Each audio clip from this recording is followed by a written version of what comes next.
Slow times, hard times, closed wound, open wound. Come on.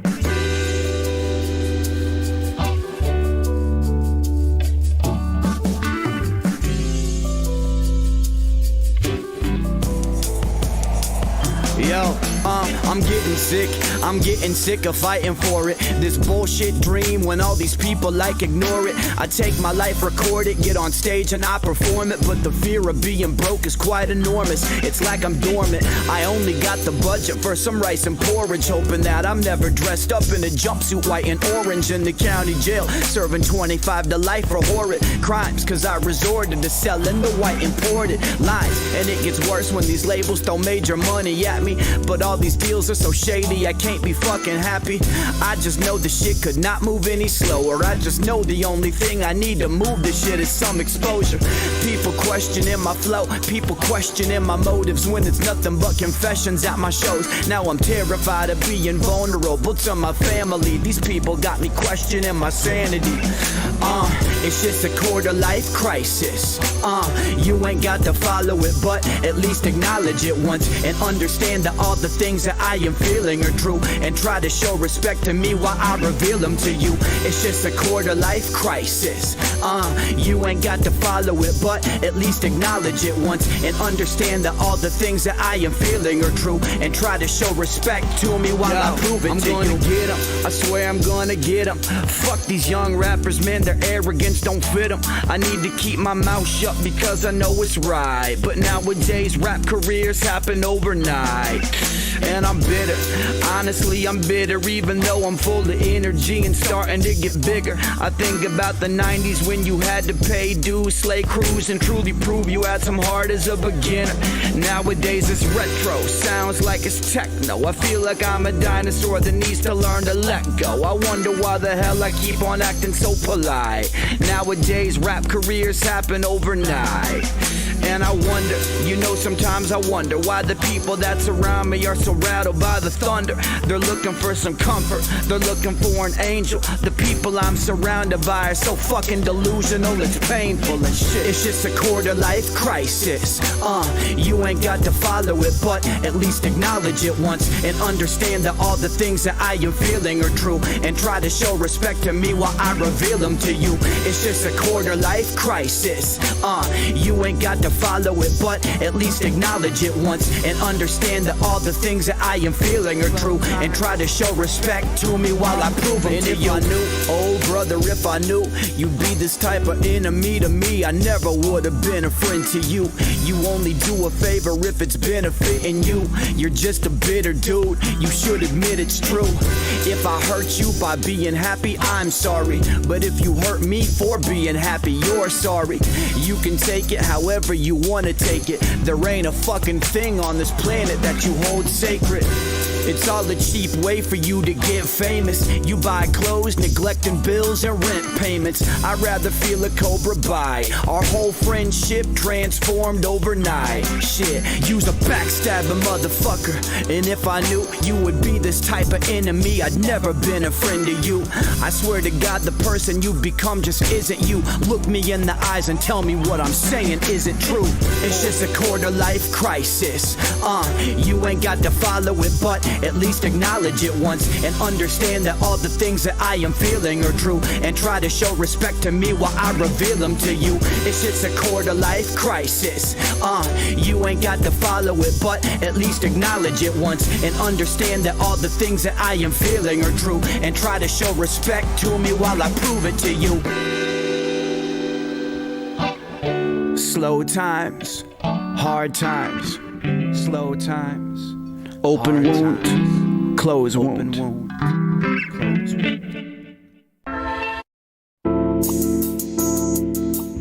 Yo, good morning, everybody. Show starts in 3 minutes. I woke up at 5:30 in the morning on Sunday with this new melody and song in my head. Thought of this shit in my sleep. Black clover in the house. Black clover in the house. Hey yo, I'm living, happy to be lucky, inching closer to my goals. Was better grub up in my kitchen, baby. Listen, I'm lucky to be happy.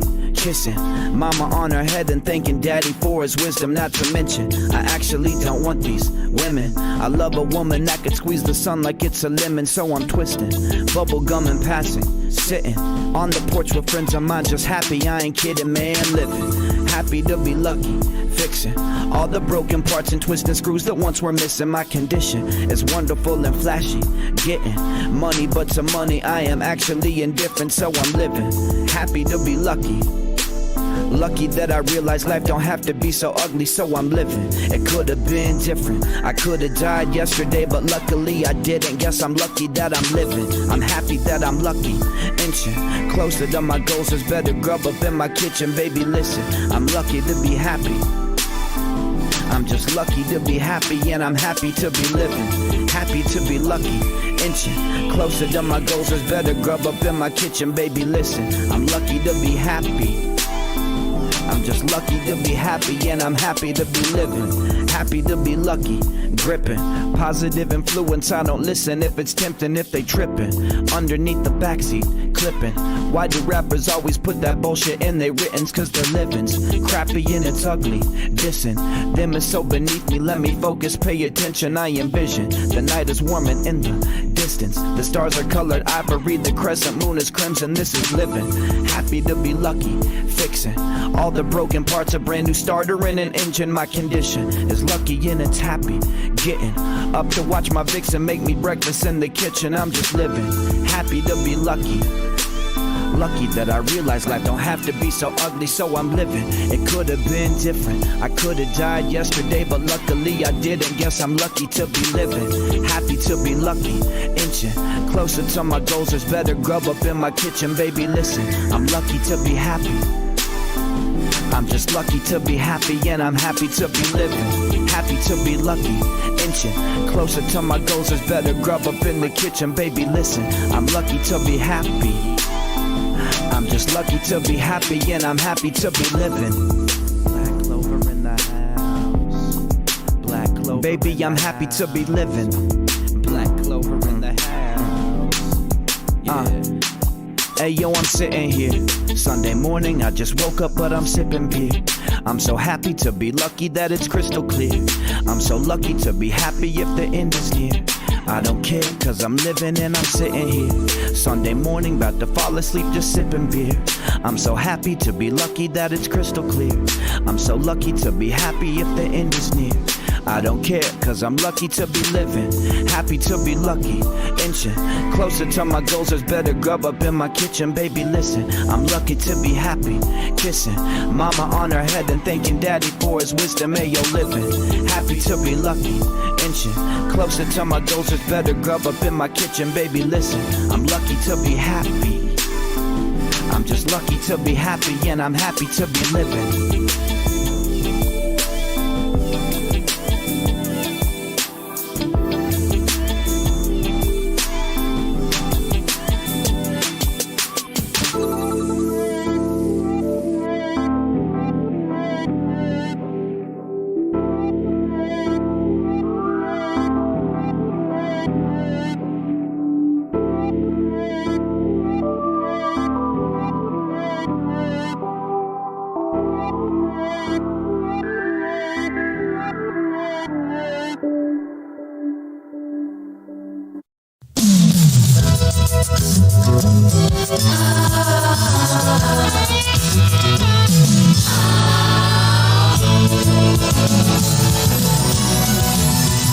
Whatever happened to predictability? The milkman, the paperboy, evening TV. Did I get delivered here? Somebody tell me, please. So what's confusing me? Clouds as mean as you've ever seen. Ain't a bird knows your tune. Then a little voice inside you whispers, don't sell your dreams so soon. Everywhere you look, everywhere there's a heart, a hand to hold on to. Everywhere you look, everywhere there's a place for somebody who needs you. Everywhere you look, when you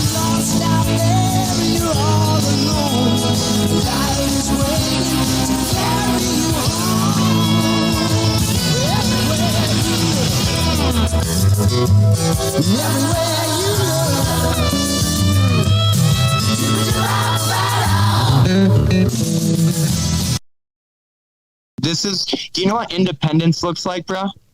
You're staring at it.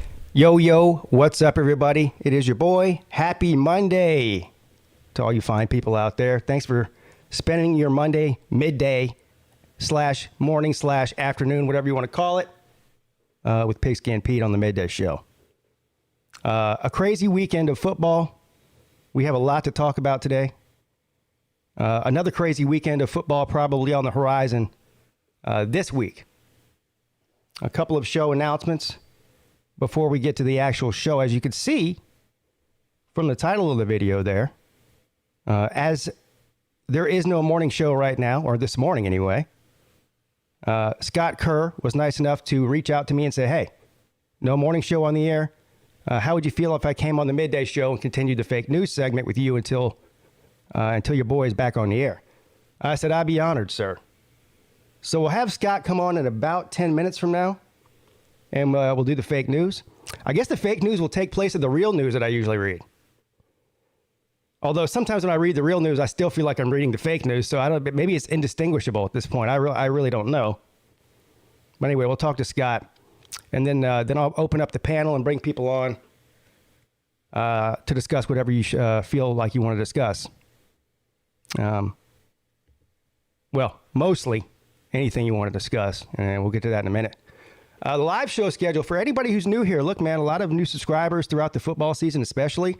So if you're wondering to yourself, Pete, why do you put the live show schedule up every single show? We already know what the schedule is. It's because maybe you've been here for a while, but there's people that maybe just subscribed yesterday, and they don't know. So I'm doing my due diligence to let them know when they can find me. And another reason is because I don't trust YouTube to send a notification out to people when I'm live. I just don't. I mean, it happens to me every day. I've got people that I watch regularly that have regular scheduled shows that I have the bell turned on and I have all notifications turned on, and I don't get notifications when they go live. I just happen to know that they are live because I watch them regularly, so I know what day they come on and what time. I pay attention. But not everybody, but people have lives. Not everybody's paying attention to when PigskinPete's live. Okay? So here it is. Monday, Wednesday, Friday, the Midday Show, which is what you're watching right now, which is a show about anything and football. Technically, football falls into anything category, but it's everything and football. Mondays at 10 p.m., the Lunch Money Show. Yes, there will be a Lunch Money Show tonight. Sorry to burst your bubble. As of right now, the Lunch Money Show will be on this channel. But I can tell everybody who's been running around the internet for the past 48 to 72 hours speculating on what they think they know happened, 99% of them are completely wrong. So you'll probably be hearing from somebody very soon. That's all I'll say about it. Sooner than you think. That's right. What's up? Thank you, Wilkie. Yeah. A champion member for 18 months. Yeah. Join, Pete's. Join. Oh, that reminds me. Well, let me get through this announcement real quick. Tuesday at 7 p.m., the ACC show. That's me and Sea-Dog's show. And, of course, we have a panel of ACC fan folk that come on every week, and it's a great time. Wednesday and Friday nights at 10 p.m. This is year-round, folks. The call-in show. And then Saturday during the season, live game streams. So I put a community post out yesterday. That's because of the 24-hour live show I did last week. Obviously, I didn't do a members-only game. So the way I'm going to make up to the members is I'm going to double up on Double McGum this week. So we're going to look at the schedule. If there's a decent Thursday night game on, I might do a Thursday night members-only game, and then I'll do a Saturday game. Anyway, whether it's 2 games on Saturday or one game on Thursday and 1 game on Saturday, whatever it is, I'm going to do 2 of them. I hope that's sufficient to make up for missing last week. All right? All right. Let's get to the chat before we bring on Scott, shall we? Cheers to the chat. Yo, Goose Sports is in the house. True Seminole, Matt Dummett, Nick DTV, Volusia Orange, Slim, Shady Canes. Hey, Slim, if you're listening right now, I'm pretty sure that you probably are. What I texted you about yesterday, don't worry about that. It's been taken care of. It's not needed, my friend. Okay? Thank you. The Nature Boy is here. SO is in the house. Joey Foster, Tiger Baskets, P Digits, Millis Vanillas, Jeremy Garrettson, Devil Dog. Says morning, y'all. Bulldog JC. Volusia Orange.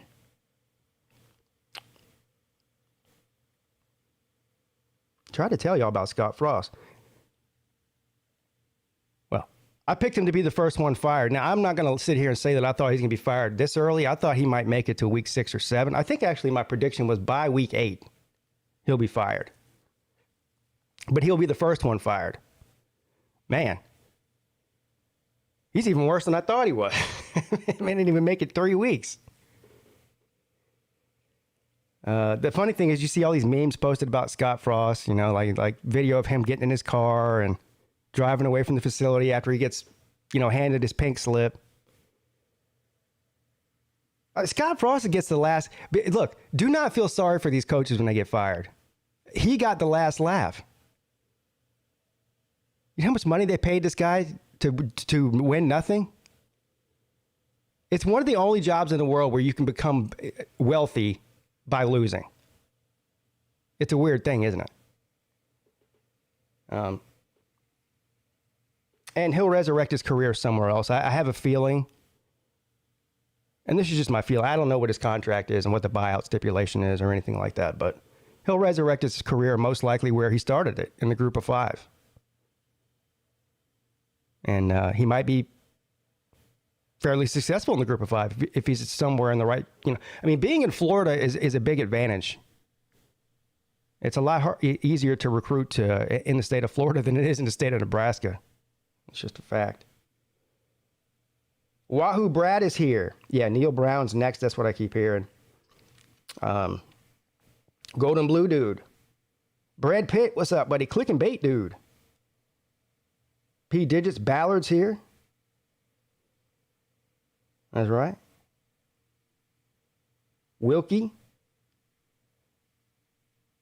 The Mad Tea Sipper. Bet. Tiger Paw Craven. Rick Sanchez.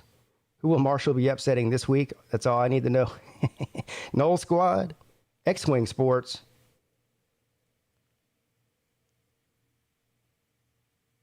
And look at all you fine folks in here today.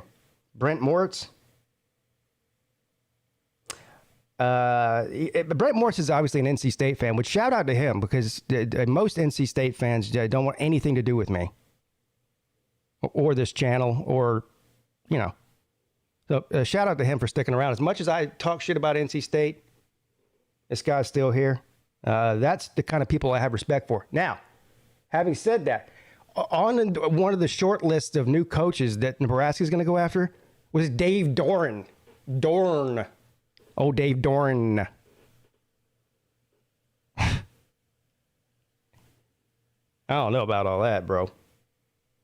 I do not know about all that. What is up, Scooter? The real McCoy is here. He got paid $15 million. Yeah, see? Yeah. Ultra Maga Dog. Jamie Stone. What's up, gang? What's up, Jamie? How difficult was the 24-hour stream, Pete?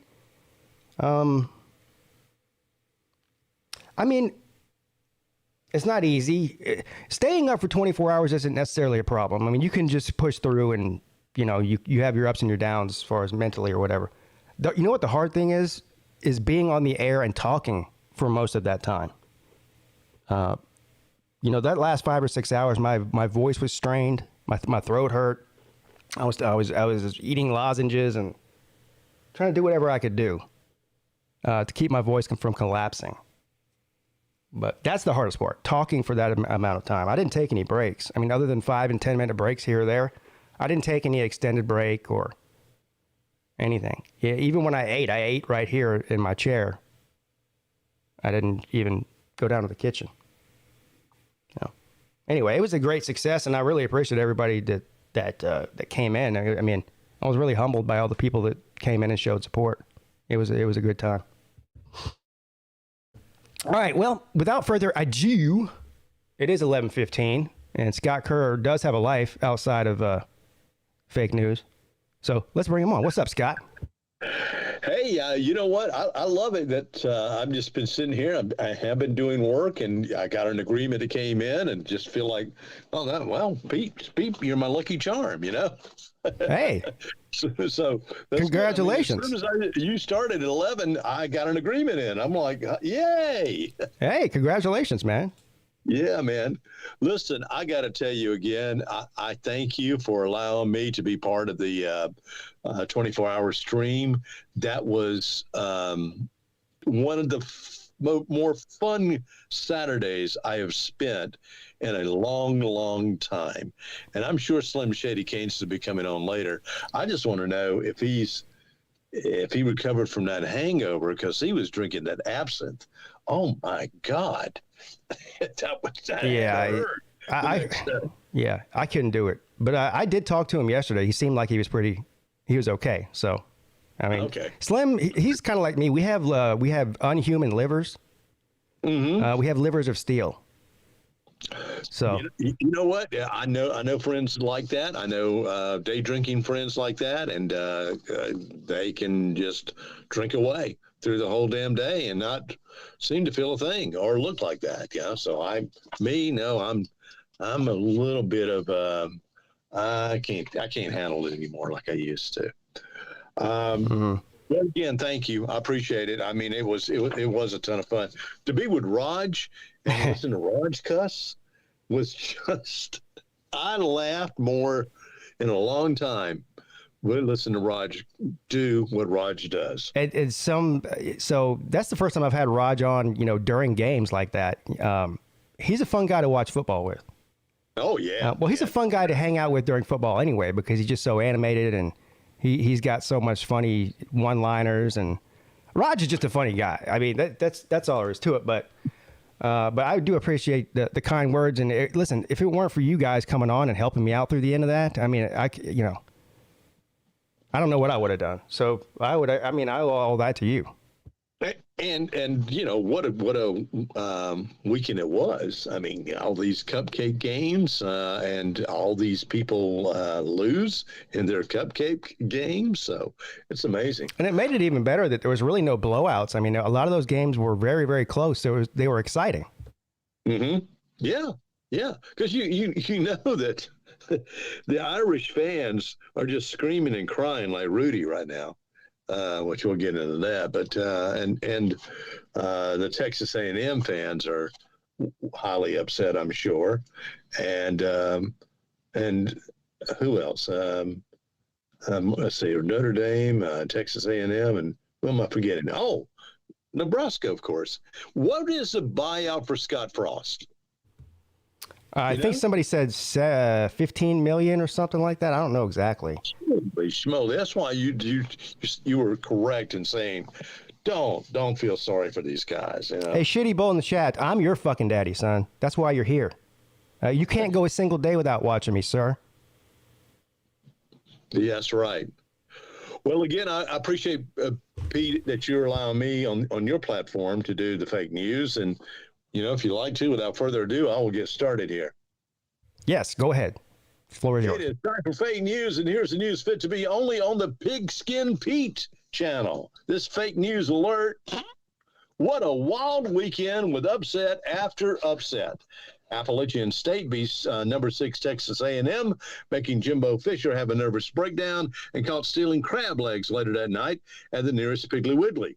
Number 8 Notre Dame lost to Marshall, which had Rudy crying, but Rudy cries about everything. And Georgia Southern beat Nebraska, bringing the final nail to the coffin of Scott Frost, who was fired over the weekend. And speaking of nails, crucifixes were rushed in yesterday to the practice field of Alabama. And today, Nick Saban plans to nail a lot of players and hang them on a cross for a while. After the close-shaved win over Texas, which some could call a close loss, Saban pulled out a lot of his hair, not eating, but drinking nothing but Coca-Colas, and asking where Kirby is at. Sounding disoriented, thinking that Georgia coach Kirby Smart is still his defensive coordinator. The polls have turned upside down and sideways this week, and Notre Dame isn't there. Cry, Rudy, cry. Slapdick is the new name for Clemson quarterback DJ Ding-Dong. Coach Dabo Swinney made it official this past week that Slapdick will be used to call on the former DJ from now on. Dabo stated, one, it was too damn hard to pronounce his last name. I sprung my tongue during spring practice calling him out. And two, Slapdick just fits. Whether they'll add a last name to Slapdick is to be determined. Names bouncing around, though, are Slapdick McGee or Slapdick Possum.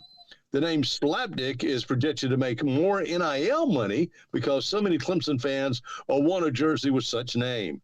Add Possum at the end, and it could be worth hundreds of thousands to DJ Slapdick McGee Possum. Over 91,000 fans filled the Swamp for the Gators' first game, way over the capacity of 88,000 plus seats. The Costco selling of tickets obviously weren't, but someone had counterfeited those tickets and were selling them outside the stadium on game day. You could tell the difference, for instead of getting a voucher for a hot dog and a soda, you got a pack of pork rinds and permission to drink from the public water fountain. The Gators Nation and College don't believe any of that and believe that they are offering a great entertainment venue for fans. They've lined up the ghost of Tom Petty to sing Southern accent at halftime, and a man will put his head in a gator, hopefully to be snapped off or sadly not, at another halftime show. A caller in the Paul Feinbaum show is planning to sue Paul for he called the man dumb. Paul told him to sue away, for he will get witnesses to prove the dumb assness of the caller. Paul stated that I'm normally calm with these cookheads that call in, but boy, this one was just dumber than a bag of hammers, and I had to call him out. We should only expect more dumbass calls in a Feinbaum. Just don't be offended if you call in and he calls you dumb, dumbass. And once again at Tennessee, the controversy is brewing about changing the theme song of Rocky Top to something else. One of the assistant athletic directors said that Rocky Top must be the most annoying song ever written. We're not a bunch of backwoods, moonshine-making, incest, inbred hillbillies. Well, a good portion of us aren't. Tennessee Whiskey or Tennessee Stud would be so much better songs. Damn, we have checkered football fields, our color is chicken shit orange, and we play Rocky Top 3,000 times a game. And I'm very concerned about our coach, who we can't stop him from setting up a bunk bed and living at Golden Corral.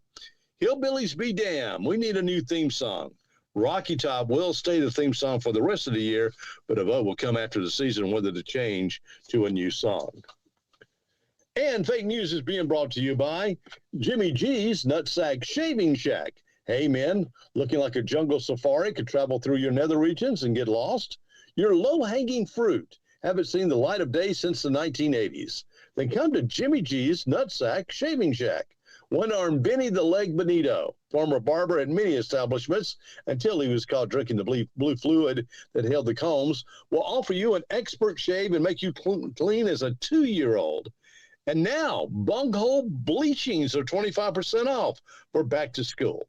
Bring a friend and get your shave at half price at Jimmy G's Nutsack Shaving Shack, off Polly Walnuts Highway in the How You Doing Shopping Center, Cherry Hill, New Jersey.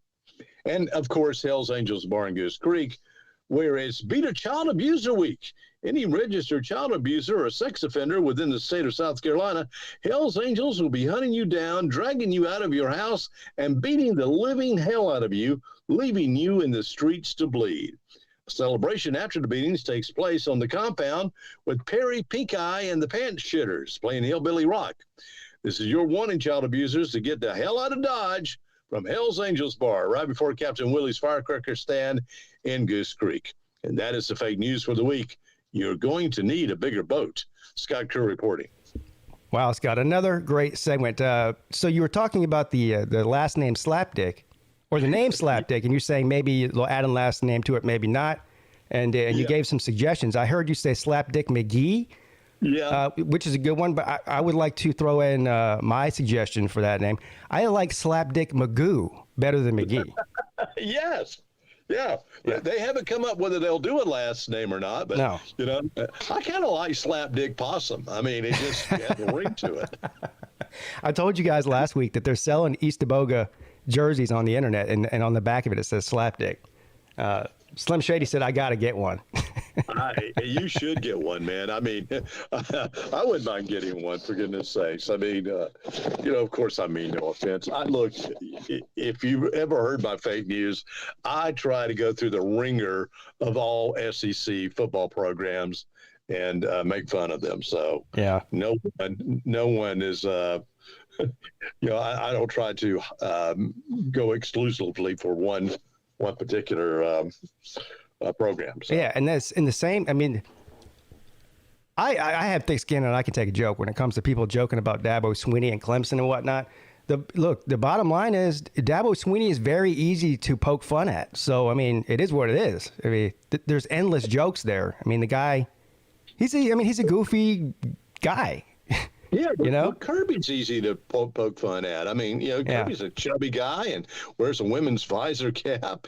And if you ask him about how you going to win this game this week, Kirby, physicality. That's all he can say.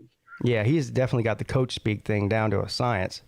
He does do that, man. I mean, maybe he learned that from Saban, but Saban has gone off, the teleprompter many a time as of late. And not giving you the regular speech. I mean, he just kind of tells you how he feels. Yeah. And it appears as if he went to the salon because it looks like he got blonde highlights. The guy's out there looking like fucking Justin Bieber with a women's golf hat on. Yes, you're right. He does. What the hell is that? Somebody tried to say, oh, it was bleached by the sun. I said, what did he do? Fly right up to the sun? It's like 8 shades brighter. Their practice field is within this huge monstrosity of a building, isn't it? I mean, how's he getting sun? And he normally wears his little damn sun hat anyway during practice. So I don't see that. No, I agree. I think he went to, a salon. Maybe the wife said, I'm seeing a little gray hair, Nick, and they're saying you're looking old. Maybe you should do something about that. Well, I'll tell you one thing. Ryan Day definitely uses Just for Men. There's nobody that's in their mid to late 40s without one single gray hair in their entire beard or on their head. Yeah, his shit is jet black, son. Well, and if you're a football coach, all the pressure, the stress, the anxiety, the long hours, especially during football season. I mean, we know these guys maybe put in 16, 18 hours a damn day. Coaching and watching film and prepping for the next game. Maybe with the exception of Scott Frost. I don't Yeah. Look, I think that anybody goes to Nebraska, they're going to have a big uphill battle, Pete. We know, and I think we talked about this, how much of a powerhouse at one time Nebraska was. I mean, they were the champions for years. And now they've lost their way. And for one to recruit, to get young kids to come to Nebraska, how much NIL money are they going to make, in Nebraska? And that's probably one of the things they're looking at. Well, two, I mean, what's going to really attract them to go to Nebraska? I don't know. Really, the only thing Nebraska has left to attract kids is their brand. The problem is that the kids they're recruiting don't ever remember Nebraska being good. But they still, I mean, I know it's a long time ago, but they can still show them the trophy case from 50 years ago, and it's pretty impressive. But of course it is. No, but seriously, do you know who I think they're going to go after and who they'll probably get? And I think that if they go after this guy, it's the right move, and that's Matt Campbell from Iowa State. Because, I mean, he's been able to win pretty well there. I mean, Iowa State's historically one of the worst programs in the country. He's been able to, win 8-9 games there on average, with much lower resources and also in part of the country where it's hard to recruit, just like Nebraska is. So I think with the money and resources that Nebraska has, and you get a guy in there like Campbell who can probably recruit pretty well, and he's also, I believe, a pretty good on the field coach. I mean, he's done a lot at Iowa State with basically nothing. Right. So that's who I would go after if it were me. I'm just looking at Nebraska, their history of football. I mean, they've been around since 1890. Wow. I mean, that's pretty long. It's right up there with, Georgia and everybody else. But, yeah, you look at the Tom Osborne years, man. My God, he was unbelievable. Unbelievable. Well, listen, I won't keep you any longer. I really appreciate this. We'll see what happens within this week. And no morning show. I'll be back. First of all, I appreciate you coming on and doing this. And I'm not going to speak too much out of turn here, but I'm almost positive that this will be your first and only appearance on the Midday Show. I think you'll be back to normal next week, if I had to guess. Yeah, I'm thinking the same thing. Yeah. But I really appreciate it. You're a good friend to the person we're not talking about. Yeah, well, you can say it.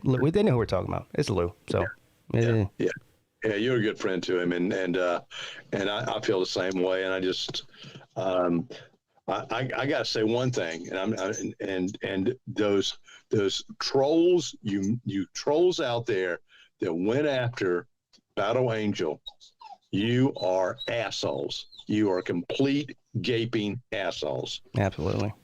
Yeah. You are hypocritical. You are shameful, and you're freaking disgraceful. No reason. Zero reason. Well said, my friend. All right, man. I'll get out of here now. All right, Scott. Have a great day, and I'm sure I'll talk to you soon. Hey, well, maybe this Friday we can go out and have that beer that we couldn't do a couple weeks ago. You want to do this Friday? Maybe, possibly? Yeah, just let me know.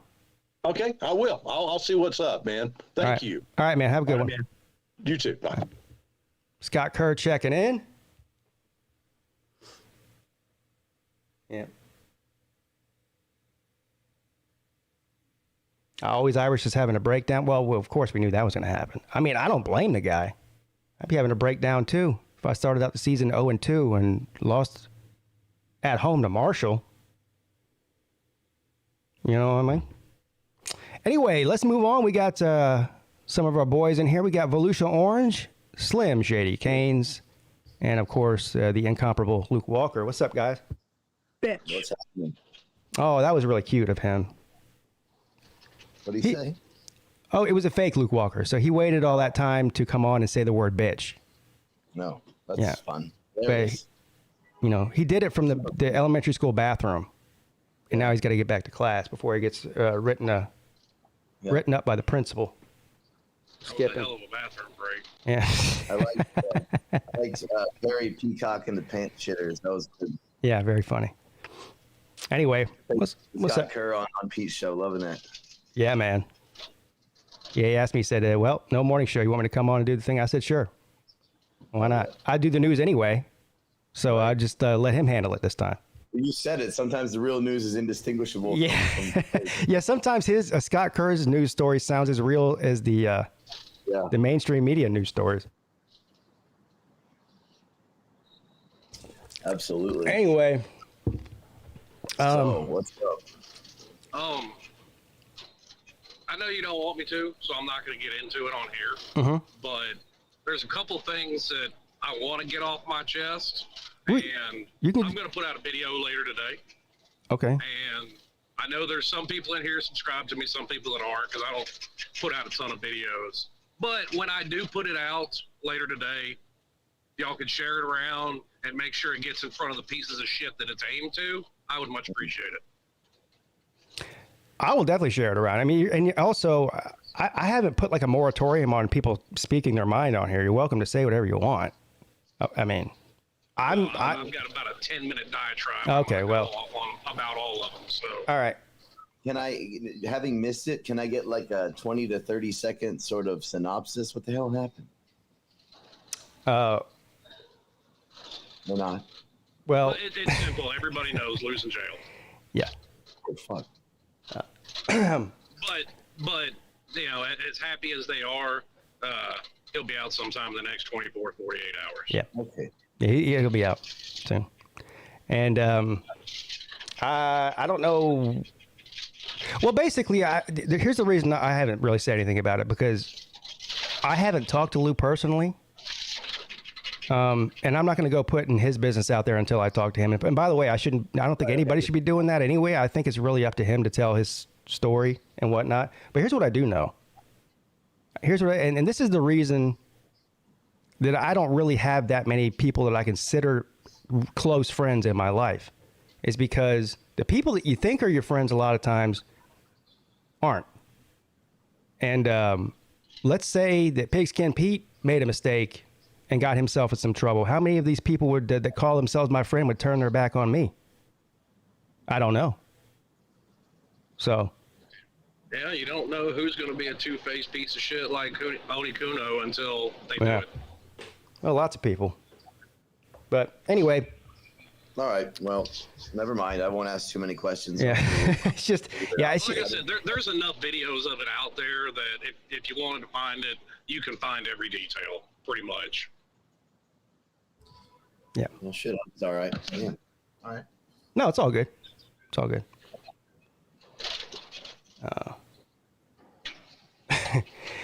Anyway, so I'm assuming you got to see the games this weekend, Volusia. I did. I watched a bunch of them. You know, I told you I was out of town. I wanted to join the 24-hour stream, but it was just too many beers with the guys out there and trying to get into that game with all the COVID restrictions. It was a lot of jumping through hoops, but we did have a really fun weekend. So at least there was that. I did get to catch most of the early, and I saw the first 3 quarters of our game as well. So, and then I got recaps on a lot of the carnage, which was pretty interesting. Yeah. I mean, I know everybody's stockpiling on Scott Frost, and and Scott Kerr kind of, hit it around this a little bit. How much of that is really a Scott Frost problem, and how much of that is a Nebraska in 2022 problem? Just the state that the program's in. I mean, the guy's been there for 5 years. I think it's Scott Frost now. I mean, yeah, and I get that to a point, but I mean, in NIL today, how much recruiting has changed.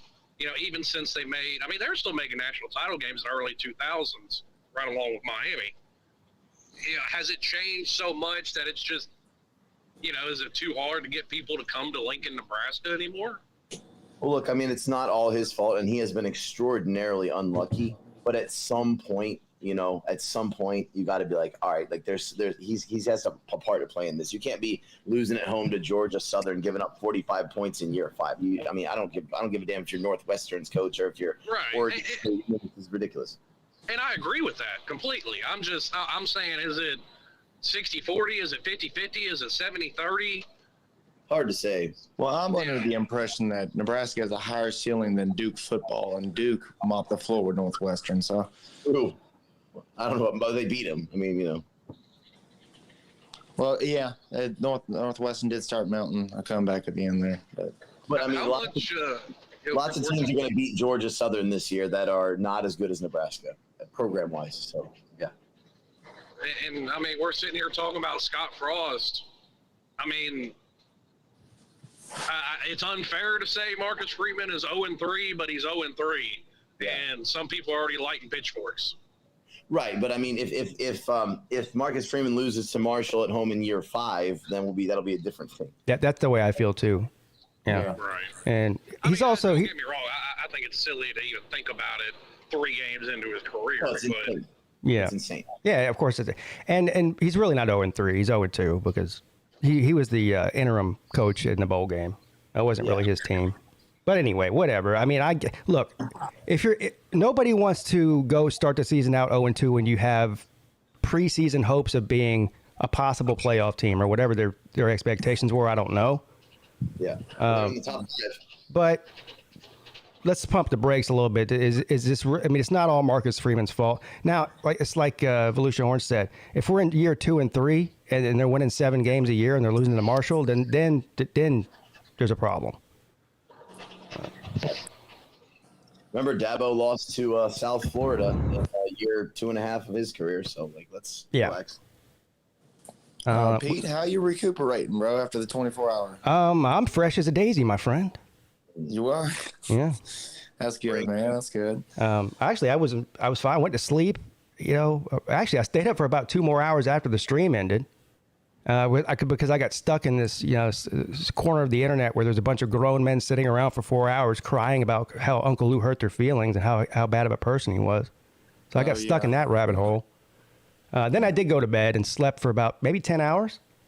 And I woke up yesterday morning. I was just fine and went to a sports bar with Mrs. Peete like we do on Sundays, and we watched a little bit of Carolina Panther football. What a freak. Did you guys see that game? I did, and oh I don't my want to talk about the Bengals Steelers game, so if Luke Walker's in here, shut the fuck up. Oh my God. Oh my God, so many. Joe Burrow, 4 interceptions. Dude, and 6-1. It took a blocked extra point with no time on the clock for the Bengals to not win that game despite losing the turnover battle 5-0. I did see the Panthers-Browns game. Panthers should have won that game too. Man, I'm not the one that, you guys know me. I'm not the one that comes on here and blames the refs and says, cries about refereeing and bad calls to win or lose games. But if you watch that Panthers game, the last drive when Carolina was up by 2 points, okay, if you guys didn't see it. Carolina's up by 2 points at the very end of the game. First of all, they had an amazing comeback. They were down by, how much were they down by, like 17 originally? 14.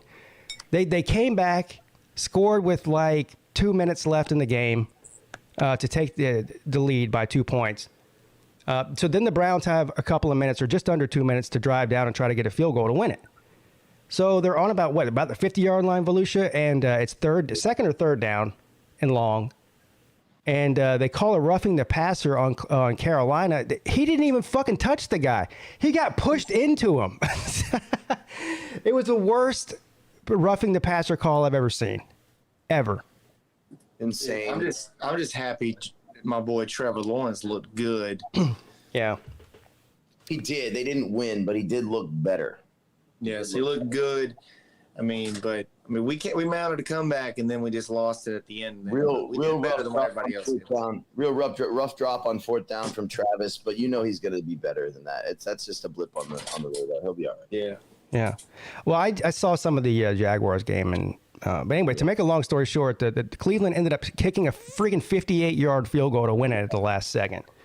And so it was wild. But yeah, I saw a meltdown from some of the Jacksonville Jaguars fans on Twitter after the game, and they're blaming Trevor Lawrence. I guess he missed ETN he was wide open for a touchdown, and he just overthrew him or something.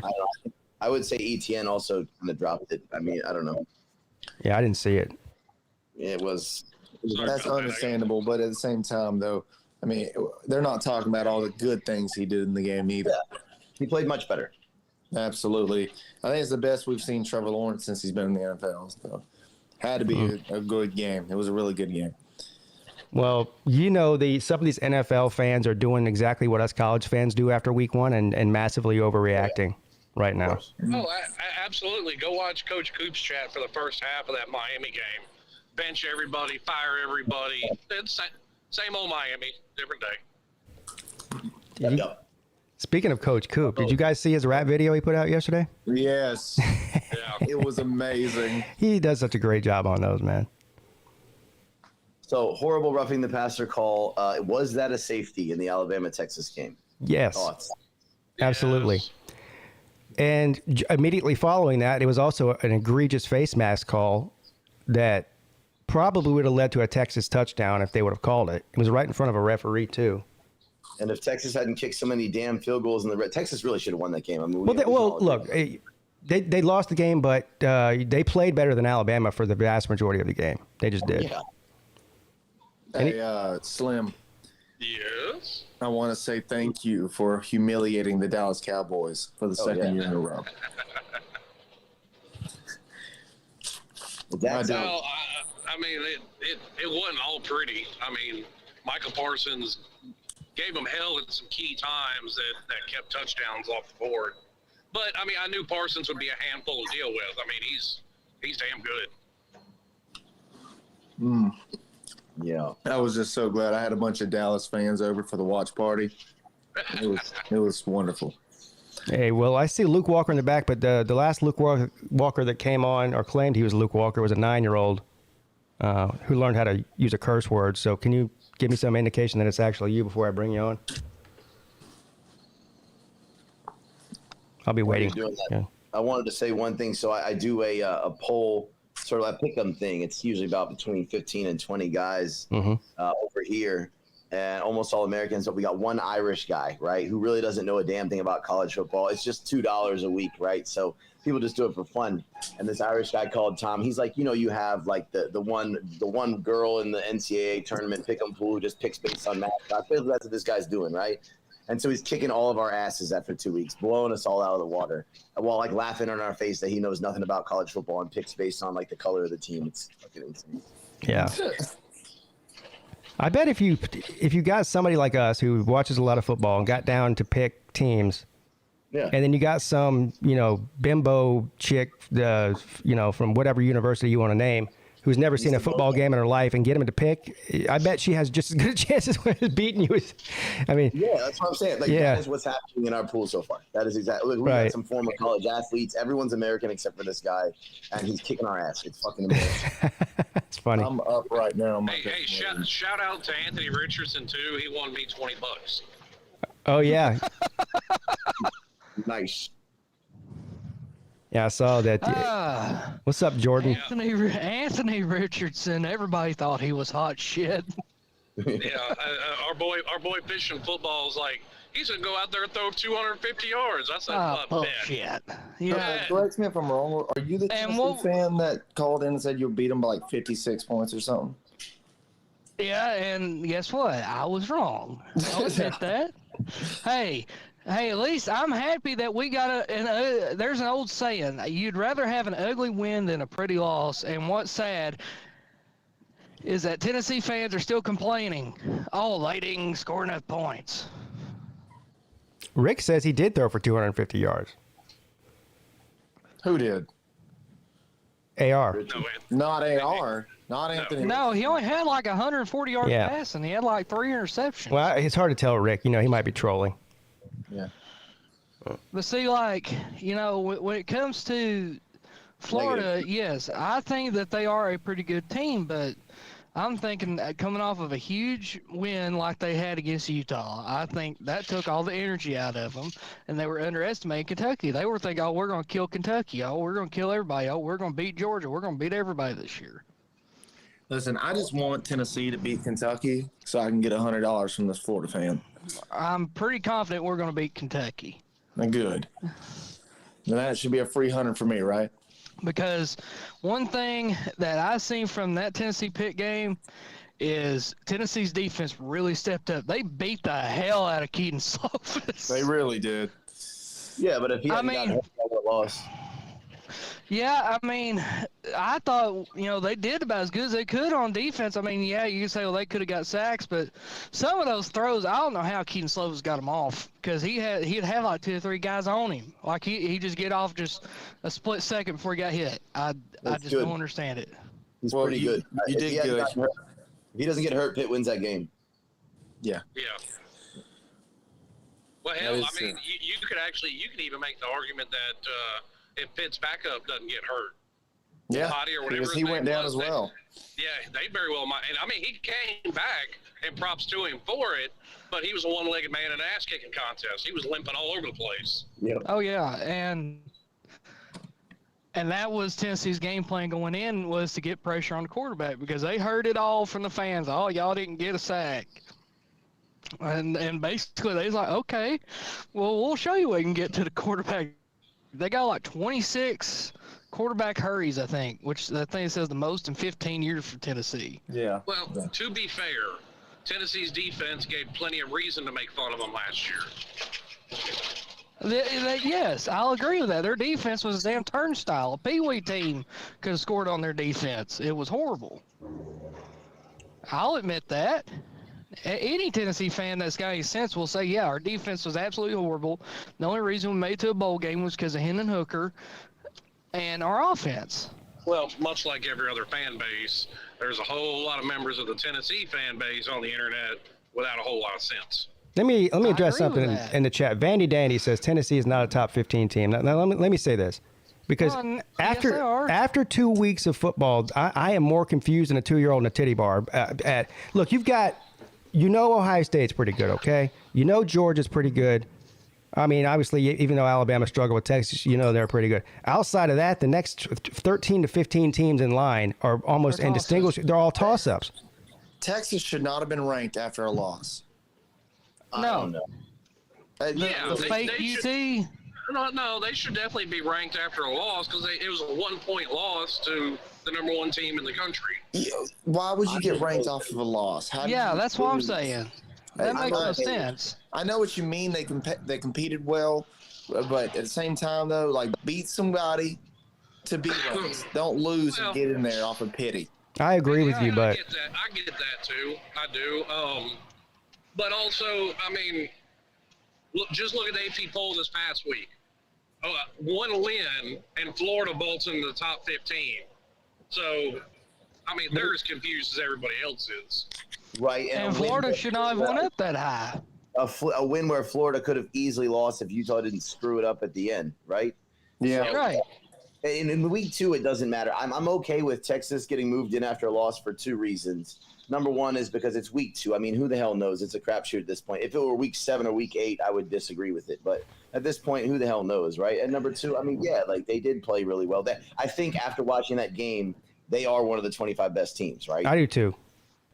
And I agree with that. I think that a lot of the AP voters saw the game and they feel like, I mean, it is what it is. I mean, some people feel like Texas got robbed.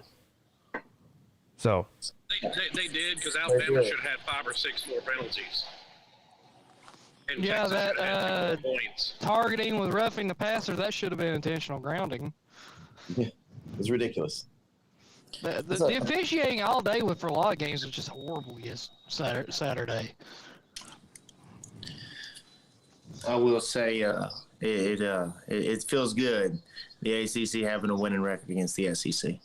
You know what else feels good right now? The Sun Belt. At the exact same point in their career, Kevin Sumlin has 1 more win at Texas A&M. Dude, I've seen that stat. That is great. Absolutely wonderful. Pretty funny. Hey, can we give a shout out to the Sun Belt Conference? Who do they piss off? Pretty funny. Wait, what? Well, I think they're kind of mad. They're kind of mad at North Carolina because after beating 3 consecutive Sun Belt teams, North Carolina automatically gets a piece of the Sun Belt championship. Yeah. So, how are you guys doing? Good. what's up, Nate? You're on break, man? Yeah, I only have like 4 minutes left, so I just want to come up for a little bit. That's all. Okay. But speaking of Pitt, though, I think Pitt, looking at their schedule, they've got a cakewalk schedule until they play Miami the last game. Well, they don't have to play Clemson. Seeing how they looked. No, they don't play Clemson. Let's pull up their schedule because The next toughest game they got really in between is North Carolina. It depends on if Slovis can play or not, A, and then B, they're not a good enough team that they're going to waltz over a bunch of teams. They can lose to anybody as well. yeah. Well, I agree with that, but let's see what they got left here. They've got what, buddy? What's up? That's still my general thought on Miami is they can, lose to pretty much anybody at any time. Well, this week will be the true test. They play at Texas A&M. Jim Harbaugh said that J.J. McCarthy is the starter for the season, I think. Jenny McCarthy again? Yeah. Jenny McCarthy? Damn. No, J.J. Oh, J.J. McCarthy. Oh. J.J. McCarthy. I thought you were on that side again. I was like, I didn't know we were doing some kind of damn. I didn't know he watched infomercials.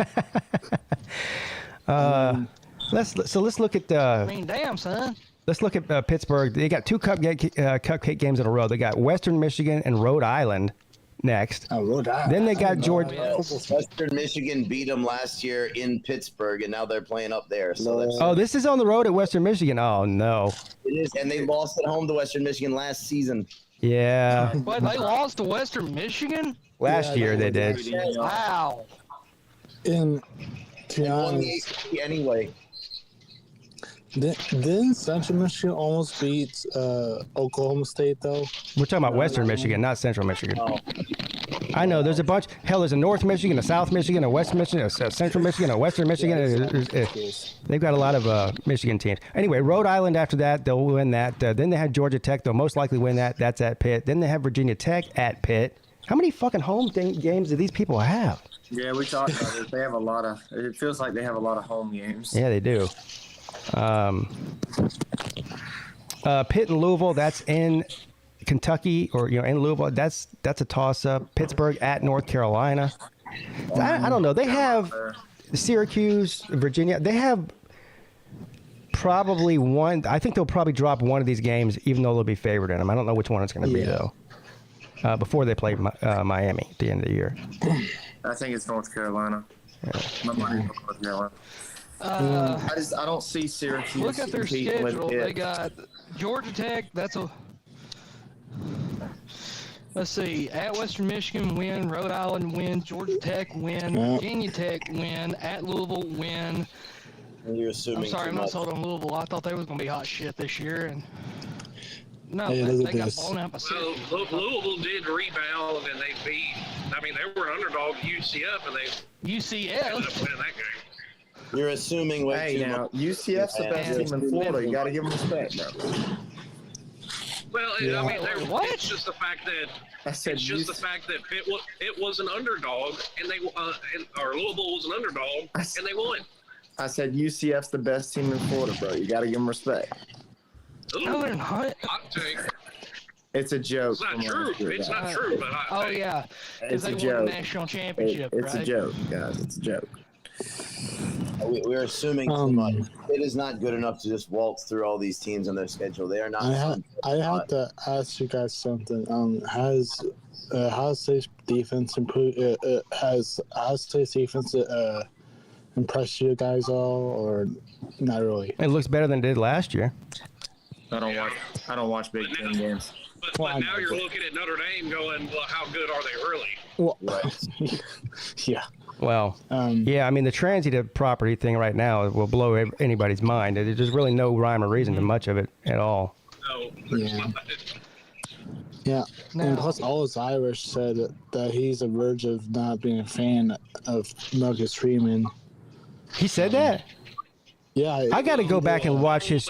His iris is also on the verge of an aneurysm. Yeah, Here's a transitive property for you. North Carolina scores 9 touchdowns on App State. Texas A&M scores 1 and gains 140 yards. Yeah. And I thought Texas A&M, they're going to be hot shit this year. No, they're not. They have absolutely no offense. Is North Carolina ranked? No. No. So here's a transient property thing for you. Is Furman as good as Georgia Tech? They scored the same amount of points as Georgia Tech did. No. It might be. That's a maybe. That's a strong maybe. Georgia I'm Tech's not saying Georgia Tech is good, but 0, right? See, that's the thing. It's silly because I think Georgia Tech would beat the brakes off of Furman if they played them seriously. But it's Georgia just Tech's the worst Power 5 team in the So- country. that's debatable. I don't know about that. so did Furman. I mean, they're one of the worst. A lot of as high as people were on Georgia last week, and yes, they won handily. And the second half of their game, they look absolutely pedestrian. Well, from what I've understood, the coach at Sanford was the guy who gave Kirby Smart his first job, and he didn't want to run it up on him. Oh, yes. Also, that's true. So yeah, So that yes, they play very vanilla second half. yeah, and plus, when Scott Frost got fired, Mikey Joseph was the interim head coach for Nebraska. I don't know what So he's good, sad. but I just want to let you guys know. I do gotta ask you guys a little Florida State question real quick. Oh, Have God. you guys seen the unis we're pulling out for the Louisville game? No. Yeah, they pulled the white out. They got Oh man, we look They sexy. copied Penn State. Hold on. You got the white helmet too? Yeah, we got the white helmet too. I see. I like People that are look. sleeping on Florida State right now, man. I'm high on Copied Florida Penn State. State. See, I'm still not because LSU is not a good team. Right. Here we They go. play. I could see them being undefeated until they play Wake Forest. I can see them losing by 15 to 0. Well, Who knows? Oh, all right. Well, hey, I will jump back on here in a little bit. I'm about to get a haircut. So. All right, man. Thank you for coming on. yeah, see you guys. I'm off a break now. Have a good day. All right, see you later, Nate. The Jordan guy, I like when he calls in, but he's always got some fucked up shit going on with his audio. Yeah, the static. Always static, and it's like overmodulated. And he's going. Yeah. Shit, man. Yeah. But yeah, I know you were talking about Matt Campbell to Nebraska.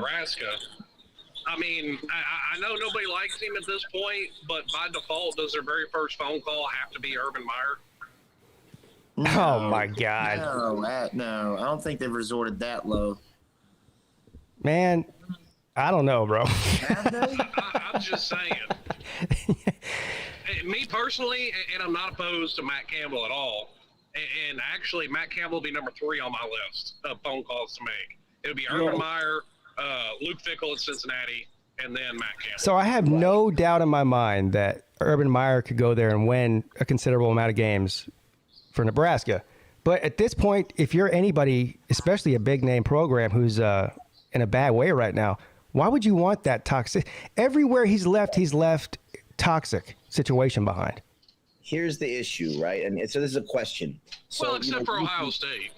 You can forgive all of, guys go to the NFL and fail and they come back to college. Oh, that's obviously Saban did that. But what I'm saying is how damaging is to recruiting, to going into a prospect's living room is the whole finger guns in the butthole thing. Yeah. And Slim, you said except for Ohio State. I mean, that was the reason he left Ohio State had nothing to do with football. It was the scandal that went on with Zach Smith and, and all that. Yeah. But, I mean, but my point is Ohio State, escaped that relatively unscathed. You're right about that's a good one. Mark Stoops.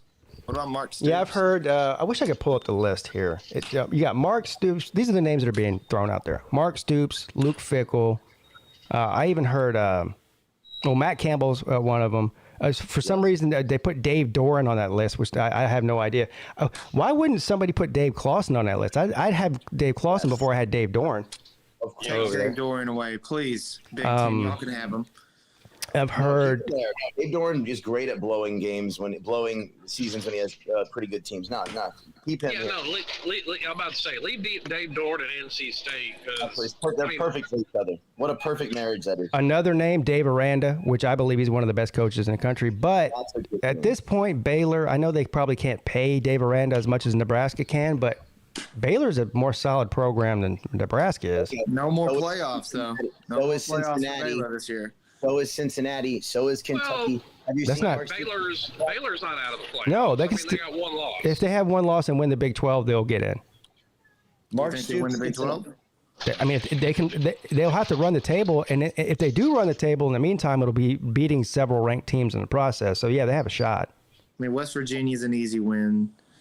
I mean, they got to play Oklahoma and Oklahoma State. That's their two big, and Texas. That's another one because West Virginia fans have already got their pitchforks and torches out. It's like, is Neil Brown really that bad, or does West Virginia fans need to realize that you never have been and you never will be a championship level program? Shouts to West Virginia for losing an overtime game by 13 points, by the way. I think the second option is correct, Slim. Steve Spurrier to Nebraska, says Miyagi. Yeah. The old ball coach. Yeah, I don't think he's coming back. I mean, everybody's talking about instead of Gus Malzahn, now that would be fun. The Georgia Tech hype right now is all on Dion right now. I mean, I'm seeing everywhere, not just when that is true. I'm seeing a lot of talk about it too, and it might be a real thing. And I think Greg McElroy might have had the dumbest take. He's like, they need to hire somebody in Nebraska to run the triple option. What? Jesus Christ. He said that? Yes. What the hell? There's people that believe that want Georgia Tech to go back to the triple option. If you wanted to destroy your program worse than it already destroyed, then yeah, go ahead and do that. That's a terrible fucking idea. Very dumb. I mean, just look at Georgia Tech. Vandy could do it. Duke could do it. Georgia Tech should not be doing that. I don't think any Power 5 team should be doing it, but I do see what you're saying. I mean, Nebraska definitely shouldn't be doing it. That's crazy. No, I think Matt Campbell's a good target. I don't think they're gonna. Mark Stoops gets an automatic extension every time he wins 8 games, and he gets a raise if he wins a bowl. Like, there's no way he's gonna leave to go to Nebraska and get fired in 3 years. Mark Stoops has one of the cushiest jobs in college football. I mean, he's not getting fired unless they go 3-9. He passed Bear Bryant's win total. Yeah, as the winningest coach in Kentucky's history. Yeah, he's not going to leave Kentucky unless it's like for Alabama after Saban or something. Not just that, but I think he likes it there. Like, I think he really likes it there. The expectations at Kentucky are high. And, I mean, they're going to worship the ground he walked on because he gave them their 3rd win against Florida in the last 30-plus years. And that's their national championship. You know, just by statistics alone, I mean, once out of every 15 years he wins the East, they'll worship the ground he walks on. Just for winning the division. He doesn't even have to do that. Well, he doesn't have to, but I mean, imagine if they did, they'd build a statue of the guy. Yeah, for sure. So, yeah. Hayden Fox to Nebraska, PigskinPeete. Oh. I don't know. It'll be interesting to see who they go after. I haven't heard that. I mean, the Gus Malzahn thing is interesting, but I think we talked about this the other day. I mean, living in Orlando is way more appealing than Lincoln, Nebraska. Well, we talk about Power 5 or non-power Group of 5 coaches. You still got Hugh Freeze at Liberty. Oh, God. He may not get back in the SEC, but Hugh Freeze will get an opportunity somewhere. What's the availability of cocaine and hookers in Lincoln, Nebraska? Willie Taggart, Nebraska. You should go for Willie Taggart. Willie Orlando's a horrible city. It sucks. And plus he's from Arkansas anyway. I think that Nebraska should talk to Malzahn. I think that would be a good idea.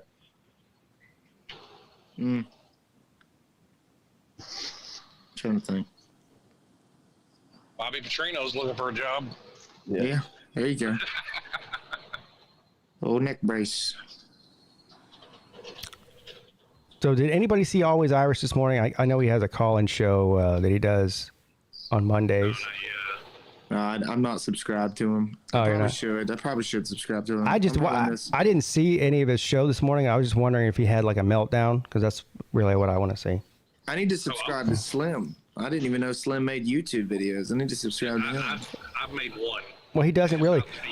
But I'm glad you said that. Everybody, can one of my moderators copy Slim Shady Kane's YouTube link and put it in the chat? Yeah, please. Well, actually, I may put out the most I've ever put out in a week too, because I'm gonna put out a trash talk video for the Texas A&M game. That sounds amazing and fantastic. You should do your own diss track. I'm not gonna do a diss track, but I put out a pretty good one against Alabama last year, so I'm gonna put one out against Texas A&M this year. I know. And then honestly, I think you guys win this game. Yeah, I hope so. I wasn't thinking that was a thing until I saw A&M play this weekend, and now, yeah. Dude, ever since the first game, when they were barely beating Sam Houston, I was like, oh my God. After that game, like ESPN, they got that little prediction counter. Yeah. ESPN had it at 50-50. They had it at Pick'em. Really? Yep. Yeah. And that was after Sam Houston. So Brad Pitt went ahead and put the link to Slim's channel in the chat. So if you guys, you'll probably want to go ahead and make sure you go subscribe to him. He's not like a guy who puts out content all the time, but he just said he's going to put out one video that I think most people will enjoy, or maybe not enjoy, but either way, it'll be entertaining. And then another one with a trash talking from a Miami fan to Texas A&M. So there you go. Absolutely. Can't wait to see it. Please bring up Jimbo in that. Please. Jimbo in My that. big thing is I'm still trying to figure out what the fuck is an Aggie. To me, I guess that's. Well, let's look at it. My guess is it's some sort of farmer, rancher. Well, that used to be what Texas A&M was called, was the Farmers. Well, it's an agricultural school. So. Yeah, it's cow college. Yeah. So Clemson is as well. Clemson is an agricultural and engineering school. Yeah, what's an Aggie? Texas A&M is a cow college and a Nutcracker University, because that's what it looks like they've got sitting in the stands, is a whole bunch of toy soldiers dressed up like nutcrackers. The meaning of Aggie is an agricultural school or college. Also, a student is at such an institution is called an Aggie. Okay. Well, there you go. Very creative. I do have to say, it was a great weekend for Florida State fans. Absolutely, just a fantastic weekend.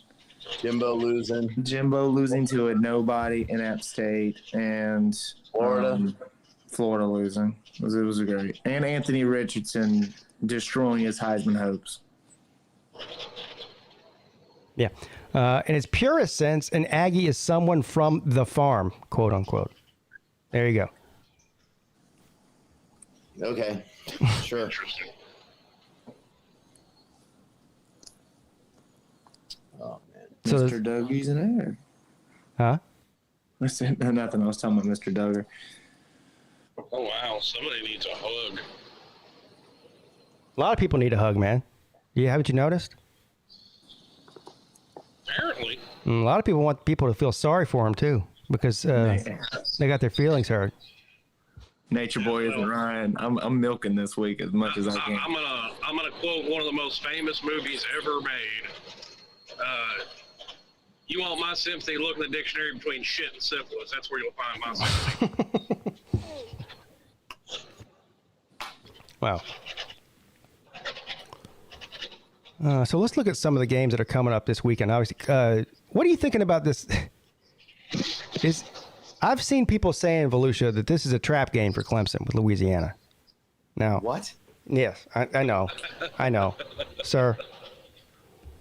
Sorry? What? Hey, I'm just telling you. Wait, Louisiana, like the Raging Cajun one, right? No, Louisiana Tech. It's Louisiana Tech, Oh, yeah. Okay. Not that it matters, my friend. It don't matter. Louisiana Tech won 3 games in the fucking Conference USA last year. Yeah, this is not a thing. Yeah, It's a terrible team. 6-6 Miami like 4 years ago. Oh. Okay. Nice. They shut him out, too. Yeah, I do remember that. As a matter of fact, they did. You know what? The Conference USA is like the Pac-12 of Group of 5. They're fucking terrible, and they're one of the worst teams in it. They're the worst team in it. They used to be the best. Yeah, so Clemson wins this game. I think that we are going to definitely – we played really poorly defensively against Furman. But I will say, and this is always a thing with Venables, and I think you're going to see a similar thing with Goodwin, is whenever there's one thing – it was the screen game for Furman, which was the only thing that they were good at. And I think there are going to be adjustments. I think we beat Louisiana Tech something in the order of 38-3. It's just going to be another one of those games where we're sleeping in the third quarter, and that's fine. Yeah. They lost to Missouri last week, 52-24. Missouri's awful. Kansas State murdered Missouri. Yeah. That was beautiful. Speaking of which, shout out to our boy Sippy. He was a little off on his guess. Frank Gore Jr. didn't rush for 250. He rushed for 13. Damn. A little off. He said that. Just a little. He said they were going to rush. A little off, but shout out Sippy. Within the margin of error, yeah. He's only off by a couple hundred yards. I wonder what Vandy Dandy thinks of the Wake Forest loss. Vanderbilt sucks. Come on. Absolutely. It feels good. I'm actually surprised Vandy's here because he was talking about winning the East, 3 days ago. That's what I mean. I don't really care so much about Vanderbilt than I do Vandy Dandy. He's a cool guy though. So the worst loss. I'm ready for Friday. What was worse, guys? Let's take a vote here. What was worse, losing to Marshall at home if you're Notre Dame, or losing at home to Kansas if you're West Virginia? I think Marshall's a better team than West Virginia probably, but I think it's definitely Notre Dame. I mean, West Virginia, Kansas, first of all, is better than they were. Their coach is really good coach, and it's not going to be their last win of the year. I think it's worse for Notre Dame because it's just you're Notre Dame, man. You can't lose at home to a Sun Belt team. I don't know. And I didn't put A&M losing to App State in there because I actually think App State's a legit team, unlike Kansas and Marshall. But I think that is the worst. What do you? A&M's all their hype and all their recruiting and all their money to lose at home to a Sun Belt. I would say that's. They get like I mean, I'm not. 140 It's a bad look, but like I said, I think the App State is a legit team. Yeah, I think A&M's losses. I agree with Rick. A&M's losses the worst. They were horrific. There were 7 other points were on a kick return touchdown. They scored 7 points offensively at 140 yards offense against a Sun Belt team. I mean, what the fuck, dude? How are you feeling about your pick to lose in South Bend, Pete? I think Clemson's got a pretty good chance to win in South Bend. Your confidence is slipping on that pick. But yeah, well, yeah, I don't know. It's looking good for the old Tigers schedule right now. That's all I'm going to say now. I'm not saying that we need to be better. We need to be better. Yeah. I still think they'll lose a game that they probably shouldn't. I don't know which one it's going to be now, though. I don't think it's going to be Notre Dame. Florida State. That's a possible one. That's the best candidate. I mean, it's on the road in Tally. Yeah. I don't know, guys. I want to see Florida State beat a team that's had a 500 record in the past, 5 years before I anoint them back. We did. We beat you last year. I still think Clemson will win that game, but I think it could be interesting. Florida State. It's going to be close on what people think. I promise you that. I'm talking about for this year, True Seminole. Yeah, well, this year, I mean, we're not going to beat Clemson, no. We're not, but it's never say never, bro. Close. Never say never. You never know. I mean, okay, look, Justin Bieber. Clemson could end up going 11-1 or even 12-0, but I just think that it's going to be a lot of close games. I think we're going to have a lot of close games. We're just not going to separate. It's going to be like last year, but it looks like we're going to be a little bit more solid, fewer mistakes, particularly on offense. But we're gonna have a lot of struggle wins, but we might have a season full of struggle wins. Yeah, but to say that FSU is like probably the one with the higher chance in the division to beat y'all, I don't think so. NC State definitely is a better team than Florida State. Yeah, I don't know. I don't know about that either. The jury's still. I mean, on NC State, the jury's still out as far as I'm concerned. Okay. All right. I mean, that's just my opinion. Look, my opinion's worth as much as anybody else's. As much as my opinion. Yeah, I understand. What's up, D4? How you doing, buddy? What's going on, Pete? First time I've talked to you, I believe, since did you come on after the Texas game last week on the 24-hour show? I don't think you did. I think you came on before it. Nah, man, I was spent. Yeah. So, tell me what you thought. I mean, you got to be at least somewhat happy with what you saw. Yeah, I'm definitely happy with what I saw. Resilient team, stood toe to toe. Definitely think some things are changing in Austin. We'll see how we respond for the next few games. If we have a letdown, see if the culture's really changed in Austin. Hopefully, y'all don't pull a Florida and kept it close with Alabama and then drop a bunch of games. Yeah, that's what I'm saying. Well, I heard a take. I heard a take about there may be some merit to it, and a lot of the reason they were able to hang with Alabama and they're probably going to have a pretty good season is probably hinging on the fact of now you have Gary Patterson on that sideline to help out with the defense. You can't discount the fact that that dude is helping with this defense. And also, another reason I don't want the letdown is because we don't know if we're going to be we know we're without Ewers for 4 to 6 weeks. But people don't understand is we had a one-legged quarterback for most of that game, too. Our backup got hurt, and he may be sidelined as well. Yeah, Quinn Ewers was on fire before he got hurt. Yeah, 136 yards. Yeah, I mean he was on fire. So as soon as he went down, I was like, uh-oh, that's the end of the game. And defensively, they were really impressive. I do have to ask D for this though. What is your thoughts on Texas being ranked after a loss?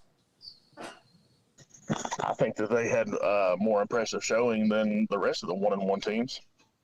that are still in the top 25. Impressive. They gained 140 yards. They should not be ranked.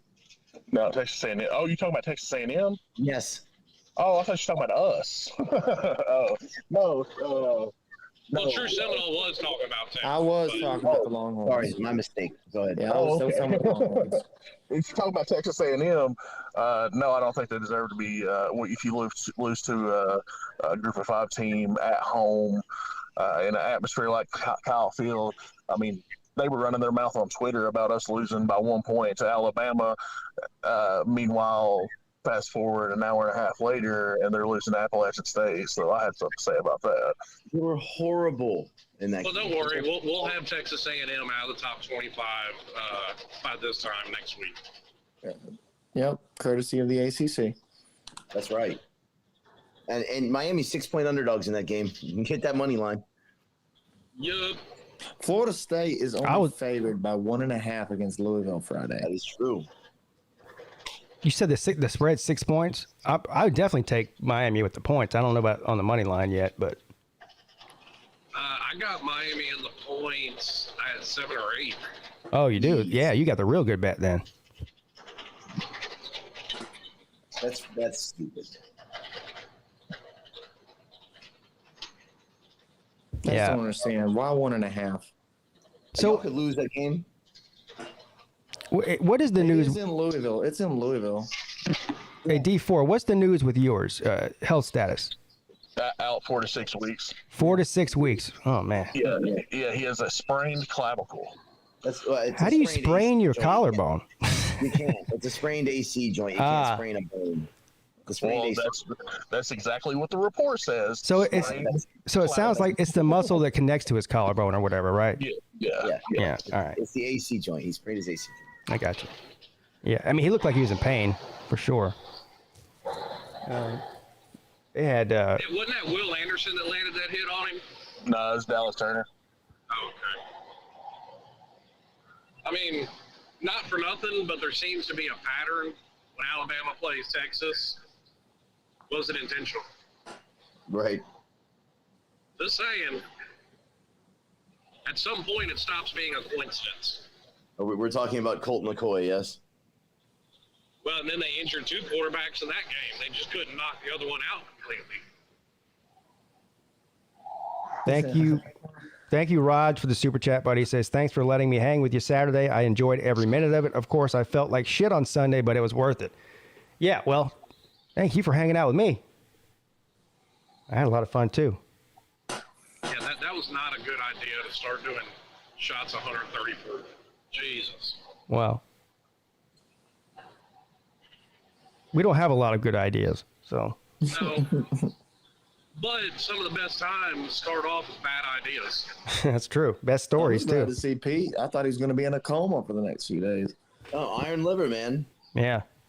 Iron Liver Club. I guess Slim in it, too. Me, Pete, and Slim. Iron Liver Club, bro. Let's go. Yeah, I slept for about 10 hours, and I was right as rain after that. No problems. Gotta be good at something, right? That's right. Better be good at it. Yeah. So what other big games we got this week other than Texas A&M and Miami? All right, let me run through it. Hold on. Here's my pick sheet this week. There's a lot of ass games this week. Florida State -1.5 at Louisville. We got Oklahoma is only -13.5 at Nebraska. I guess maybe like the fired coach bump there, maybe. Maybe. Yeah, I guess. Purdue -1 at Syracuse. That's an interesting game. Yep. I might go with Syracuse there. At home. Yeah, that's a really interesting one. Notre Dame is 10-point favorites at home against Cal. Yeah. They should be favored against any Power 5 team right now. I disagree. Cal's terrible. Yeah, I'll take Notre Dame there. Yeah. Oregon is -4 at home against BYU.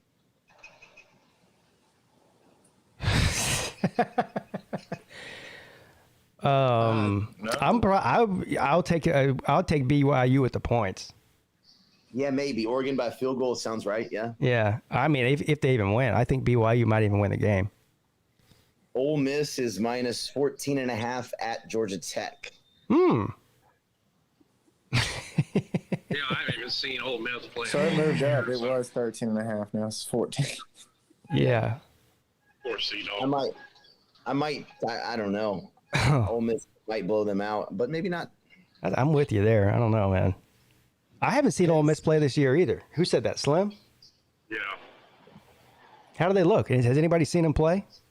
Well, I've just seen numbers, but they don't appear to be great offensively. But I think it might be a taking time thing. They got the Jackson Dart, right? The kid from USC. Penn State is minus 3 at Auburn. Yeah, I'll take Penn State. Yeah. Auburn's terrible. Yep. Yep. Yeah, I'll take Penn State all day. Mississippi State minus 3 at LSU. Wow, that's a good one too. Yeah. Give me The LSU. way Give me LSU. you have done lost your mind. Give me LSU. Yeah. Right. Shock the world. I'm bro. telling you The what. way Florida State moved on that defense, that quarterback for Mississippi State, he might throw for 500-600 yards. Yeah, not so fast. I'm kind of with True Seminole on this one. I'm serious. Take LSU. I don't know. That's a tough one, but I wouldn't just assume that Mississippi State's going to go out there and light the scoreboard up or anything. We got NC State minus 9.5 at home against Texas Tech. NC State. Man, shit.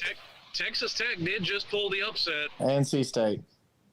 They beat Houston. I'm not impressed by Houston. NC State. Well, I mean, Houston was still the highest-ranked Group of 5 team. I don't care. Well, give me the Might Wolfpack. points with Texas Tech there. The Fighting Dorians. I might take Texas Tech with the points there. I think NC State will win the game. How many points was it? 9.5. 9.5. 9.5. Oh. Yeah, I'll take I'll take Texas Tech in those points all day long. Yeah. Here's a Taking weird NC one. State to win. NC State Weird just one to win. here. Washington at home is a 2-point favorite over Michigan State. I don't see it. Michigan State fixed their atrocious secondary, and they look pretty good. Yeah. Of course, Yeah. A&M laying 6 against Miami, and then USC is a 12.5-point home favorite against Fresno State. Give me Fresno. No, I'm kidding. Nah, I think USC. I'm going to lock up USC this week. They win that game by 3 scores. So are they right now the most overlooked team in the Power 5 based on the week 1 and 2 performance? USC? Yeah. I mean, they're in, what are they now, number 6 or 7? So hard to say they're overlooked. They do not deserve to be in the top 10. Well, I don't even know what they're ranked. What are they ranked? They're top 10, 6 or 7. They're 7. top 10. I mean, Stanford was still able to move the ball on them. That's ridiculous. Yeah, but USC had 35 points at the half. I mean, they took their foot off the gas. That game was a blowout. The thing is, if you look at their statistics and just don't watch the game, their statistics look really good. They look really good. Yeah. They look good. And if you look at the game, their offense looks great, and their defense looks ass. It looks okay. It looks average. I wouldn't say it's ass. They're better than Fresno. Whose defense? USC. They're ass. They're ass. They're bad. I don't know about bad. Fresno State, pretty good squad. I mean, look, give me USC. How much you say it was? 12.5? Yes. Yeah. Give me USC. Well, from what I heard, Fresno State's got the best college game day atmosphere in California. Maybe. That will be the case. I think that's certainly the case. I feel like that's definitely true. That's definitely true, right? Yeah. Yeah. I mean, just in general, the city of LA doesn't really give a shit about college football. The only people that do are, weirdos. Well, people that went to the school or. I mean, what does the Bay Area? Stanford and Cal. None of their students even go to their damn games. Yeah. There's no college football atmosphere in California. Here's what I'll say about that. That's a fair point, Elijah. And I think just in general, the West Coast doesn't care as much about college football, obviously, as the Midwest or the South does. But if USC is a top 5 team or a top 4 team all year, and they're in the playoff hunt, there you'll see an atmosphere at the Coliseum. It's just they only support their team basically whenever they're good. Otherwise, they just don't give a shit. Same with the Lakers and look at Pitt. We were bragging on Pitt about not having fans, and then they packed the stadium against West Virginia and Tennessee. I will say this: I think Oregon and Washington do care. They have good stadiums with good atmosphere, but California, Washington, no. I would say Washington and Oregon do have good. Well, Pullman, Washington, and Eugene, Oregon are small towns. Well, no, Washington's in Seattle. Oh, I'm thinking about Washington State. Never mind. Yeah, I'm talking about University of Washington. Yeah. Okay. Anyway, you guys know what I mean. I mean, you can throw Miami into that too. I mean, especially if they beat A&M, they'll pack out Hard Dude, Rock. the turnout so far for Miami, I mean, it's just been atrocious. I mean, after A&M, I really want to see Not really. that. I mean, they were just shy of like 60,000 for the first game. Anyways, after A&M, I want to see a more packed stadium. But I mean, you guys remember back when USC was winning national championships with the Reggie Bush era and all that. I mean, college football Saturdays in California, whenever they're winning, in LA especially, it's like a fucking red carpet Hollywood event. You got movie stars everywhere and athletes. Yeah, it's crazy. Yeah. But when they're only winning 7 or 8 games a year, they have a hard time putting 20 or 30,000 people in the stands. Right, because it's LA, same as Miami. Yeah. It's just fake horseshit. Yeah. Yeah, and I'm afraid, I hate to break it to you, True Seminole, but you still won't see it out of Miami because I've said it before. They didn't sell out every game in the Orange Bowl when the year they won the national title last. Oh no! I hope that it turns out. Although I will say, in the Taggart years, Florida State wasn't exactly packing out dope either. Who would pay tickets to go watch Willie Taggart coach? Look, I mean, Hey, Florida State just cares more. We care more. Apparently not. We do. I think they do. When Doak's rocking, it's rocking, dude. There's no arguing there. But let's be honest though, Doak really ain't been rocking since 2014. Hey, we just beat LSU. Okay, we're on the right track. Hey, we packed out the freaking Superdome. It sounded 60-40 in favor of FSU. It did look that way to me. I mean, I think it was at least 50-50. Yeah. Yeah. I mean, it was all over. They were talking about it everywhere. We can travel. We just won't come to our home state. No, I'm kidding. But yeah, I'm ready for Friday. I want to see us punch and give the birds with teeth a dental appointment. Hold on, that game's on Friday? Yeah, it's on Friday. What time? Yeah. Friday night. Yeah. Somewhere, I don't know. That might be an idea for your second stream. Yeah, that's what I'm thinking, because I actually like that matchup. Might do that. It's only a 1.5 spread. Right, we play at night, don't we, Pete? You know what? I don't know. I can look. Our games at night get weird that we got Louisiana Tech at night, but we do. It's like 8 or 8:30. Yeah, Miami's a night game too. The kickoff at Kyle Field is supposed to be like 8 o'clock Central Time. Florida State, Louisville, 7:30. Let's see here. I don't know if game day is still going to be there. They were talking about it, but no, game days at App State. Game days at App State? App State. Who are they playing? Who the hell are they playing? I don't even know, but I saw that. Maybe I'm wrong about that, but I'm pretty sure I saw that. I hope not. I'm gonna assume that's a troll. This is pandering at this point. If that's true, I mean, look, Texas A&M's a Power 5 team and everything, but they're not fucking Alabama. It's not like. Game day should be at probably the A&M game, yeah. Yeah, Miami A&M game is where game day should be. I agree with that. It must be a night game because I haven't seen them yet. We're playing at night. I know that. I saw it. Oh, okay. I'm looking for the exact time. I want to say it's at 8. Yes, 8 o'clock, ACC Network. ACC Network, yeah. Yeah, Yeah, so that'll be on the same time as Miami and A&M because that game is on ESPN. So who would take Clemson with the points? 33. Against Louisiana Tech? Yeah. I'll take take Clemson. 3. Yeah, I think so too. I mean, it could be 30. It could be 35 to nothing, but They covered Georgia Tech, so they might as well take it. I don't know. I don't know because, I mean, I don't think it's outrageous at all to say that Louisiana Tech is better than Furman. Yeah, but I mean, Furman wasn't going to – I don't know. Hey, if it's a Tech school in their name, they have to be bad. This year, it does seem that way, doesn't it? Mm-hmm. Virginia Tech. Georgia Tech's been bad. Texas Tech's not great, although not terrible. That is some bullshit.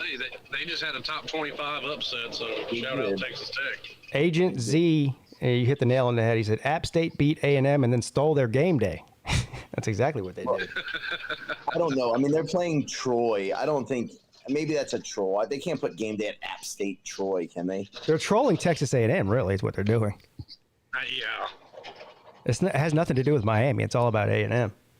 When will we know where college game day is? Like, will we know? Well, according to Mark Rogers, the voice of college football, it's at App State. So yeah, I'm seeing this in a number of places. Oh, great! I just can't wait to see the. Yep, it's App State. Yeah, it is. All the App State fans, man. App State, the historic rivalry between App State and Troy. Stupid. This is a way too early overreaction, but based on App State's remaining schedule, now the Sun Belt does have some decent teams, so their conference schedule is not going to be cakewalk. But is it possible that Appy State is the 2017 UCF Knights?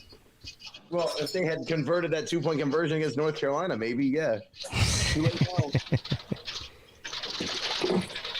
App State can beat an SEC school, but they can't beat an ACC school. Hey, let's go.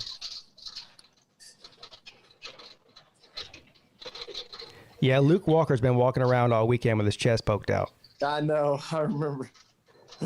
He's so happy. He's got to try and find some silver lining. I mean, he knows in his heart of hearts that North Carolina's look like absolute dog shit.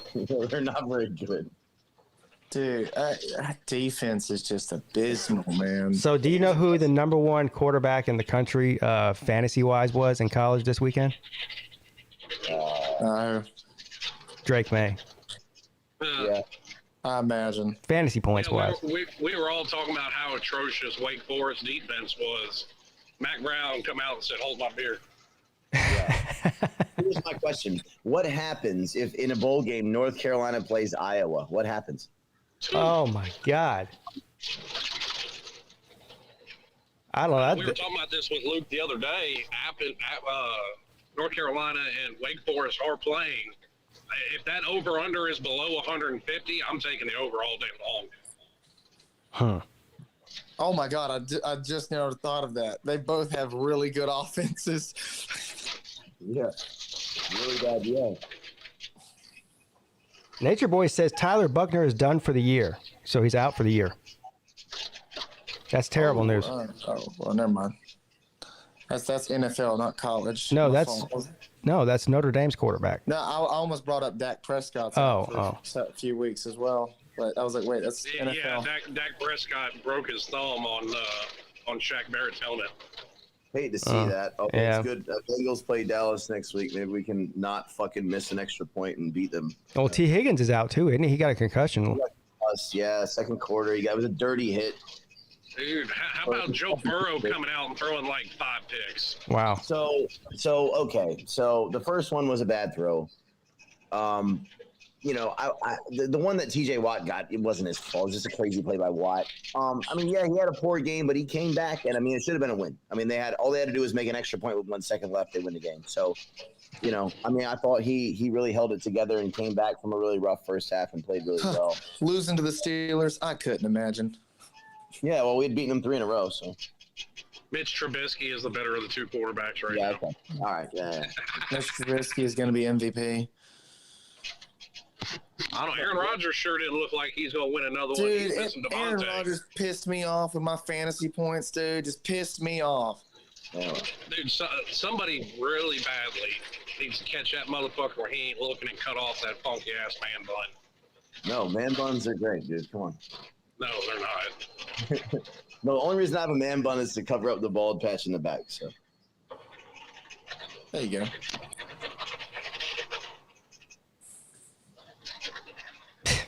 Is somebody sketching something? That's Slim. He's driving.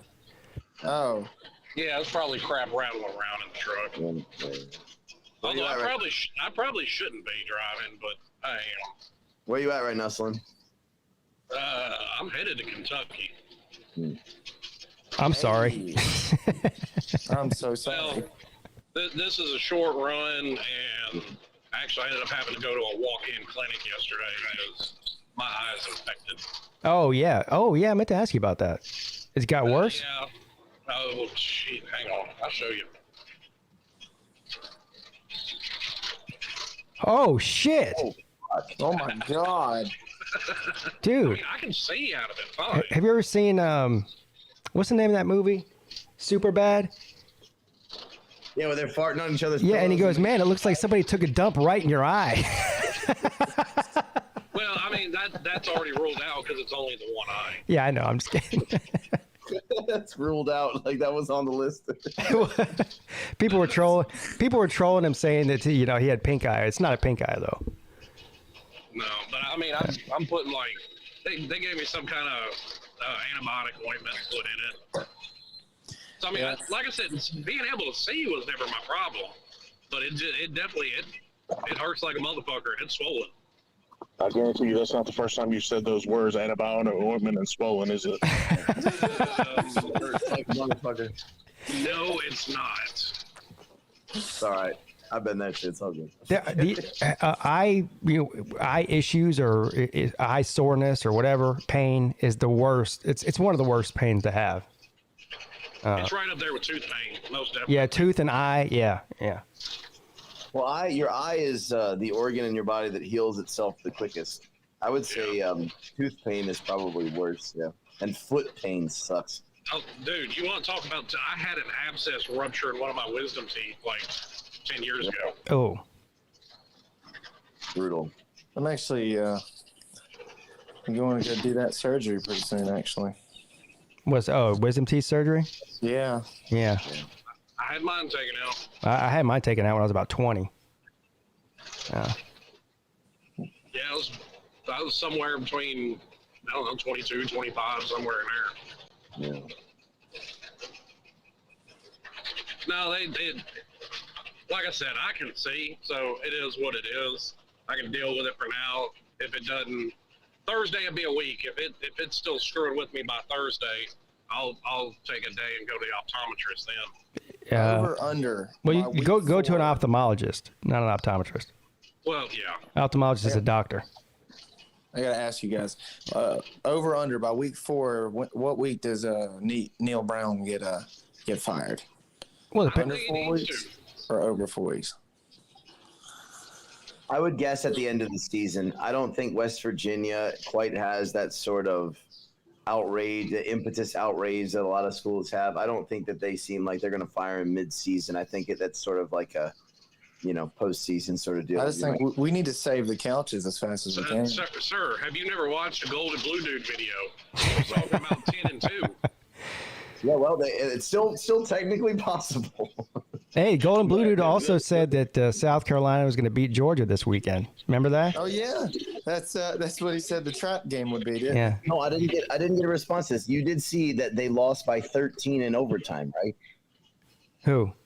West Virginia. Oh yeah, They yeah. lost by 13 in overtime. Yeah. That's fucking incredible. I don't think I've ever seen that before. Yeah. How's that even possible? That's almost like losing twice. Kansas scored and then they threw a pick 6. Right. Yes. Yeah. It's just, you never see somebody win by double digits in overtime. It's just funny. Well, that's like all the years I've been watching football, I've never seen delay of game called on a defense, and I've seen it twice this year. Yeah, they do that if you simulate the snap count or something like that, or if you slap at the ball or something like that. Yeah, well, like one game, the ball was, down where it was supposed to be, and one of the defensive linemen kicked the ball. Right. Yeah. Yep. I think I've seen it a couple of times, but it's pretty rare. All right, so here's what I'm going to do, guys. There's 15 minutes left in the show. Jordan Culberson is back in the back room again. He's the guy, the trucker. Yes. I'm going to bring you on, Jordan. And I like you, and I like your insight. But if your audio is all fucked up, I'm going to have to take you off. I can't do that for 15 more minutes. So, here you are. What's up, buddy? Okay, how's it now? That's good. That sounds good. Actually sounds really good. Okay, yeah, because I was in the barber shop earlier. That's why. Oh. But anyways, sorry to change the subject, but what about Uncle Lou, man? What the hell? We're not getting into Yeah, it's just you just sit by and wait. You'll get your answers soon. That's all I can tell you. Yeah, let's wait on that. Yeah. Yeah. But anyways, now which coach do you think will get fired next? The coach for West Virginia or the coach for Georgia Tech? West Virginia. Yeah, I think that they're not going to fire Jeff Collins till after the season's over to save themselves about $4 million, I think. Yes. I said the same thing about Scott Frost, and that didn't happen. Yeah, but Nebraska has more money than. Yeah, Nebraska has more money. All Nebraska had to do was wait like 2.5 weeks. Yeah, but the pressure on Nebraska's program compared to the pressure on Georgia Tech, the two don't come close. Well, it's not even close. Isn't Neil Brown's buyout like $18 million? Yeah. Is it? I have no idea. I don't know what it is. That's ridiculous if it is, though. And I think you were talking about it earlier. Nobody should feel bad for Scott Frost. I think Ed Orgeron this offseason, he summed it up perfectly. When he got told that he was being fired from LSU and they were fixing to cut him a check for $17 million, he said, "How fast out of which door do you want me to go?" Yeah. Dude, I'm just happy that this is our last year we have to pay Willie Taggart, and then we can be rid of him forever. Go Tigers. And that was so sad, especially with Ed Orgeron, because I thought he was tailor-made for LSU. Just tailor-made. He was from there. He was a fucking Cajun from South Louisiana. How much more perfect could you get? He literally finished every sentence with, "Go Tigers." No, he ain't even Cajun. He's a full-on coon-ass. Yeah. Ed Orgeron is not the perfect fit for LSU. Ed Orgeron is a gift to from the football gods, rather. He really That's what he is. He's great. Guys, y'all need to put more respect. I think Brian Kelly's a great culture fit. His dance moves could easily break him into the top 10. Did you guys see now Josh Heupel could cut a rug. Did you guys see that Ed Orgeron said about when he got fired? Yeah. He said, that's what I was talking about. I literally saw that with him on a panel. He's like, "How much you got?" He literally told them. He literally told him on his way out. He was like, "How fast out of which door you want me to go?" Yeah, he said, "How much y'all pay me to leave?" Oh, which door you want me to go out? I love it. I mean, I don't blame him. That's great, man. But I will say this. What did they say? South Carolina was a trap game for Georgia. Yeah, there ain't no trap there. Hey, I mean, Beamer Bros. I get it. I get it to a point. I mean, who would have ever expected that Georgia would have lost to South Carolina in 2019? I'm not sure. Yeah, you can. That now. So I mean, picking an upset is, blindfolded, throwing a dart at a dartboard and trying to hit one. Look, man, Spencer Rattler this is going to be a tough week for him. I mean, he had a hard time moving the ball last weekend. Georgia's defense is a million times better than what they've seen so far this year. It's going to be a long day for old. Hey, Tiger Baskins, this is coming from somebody who's half black, half white, okay? Not me. He called Spencer Rattler, said he looked like a bowl of strawberry ice cream, or maybe a strawberry milkshake or something like that. Yeah, strawberry milkshake. TB, I swear. Yeah. Anyway, Spencer Rattler ain't the only one I've had that same thought about. I mean, it was Yeah, I'm a big boxing fan. It was 6 months before I realized Canelo Alvarez was actually a Mexican. Well, he's got a Hispanic last name. Yeah, but he looks like a pasty white Irish kid. I mean, look at him. He's pasty pale, redheaded. He looks like an Irish kid. Well, guys, I'm gonna go ahead and head out of here. I got an on call interview I gotta go to. Oh, well, good luck on that. No, thank you. I'll catch you guys later. All right, see you later, buddy. So what is the spread in the South Carolina Georgia game? Does anybody know what it is? I saw 23.5. 23.5. It's in Athens. No, it's at the Cockroach. Oh, really? Yeah. I think 23.5 is probably about right. I probably would take Georgia with the points, but it's a lot of points. 24.5. 24.5 says Rick. Yeah. No, I would take Georgia minus anything at this point until I see something otherwise, especially against them. Yeah, that's a good question. What's the total? Point total? Over under? Oh, let's look. Slim's channel link. Somebody posted it earlier. Let me see if I can find it.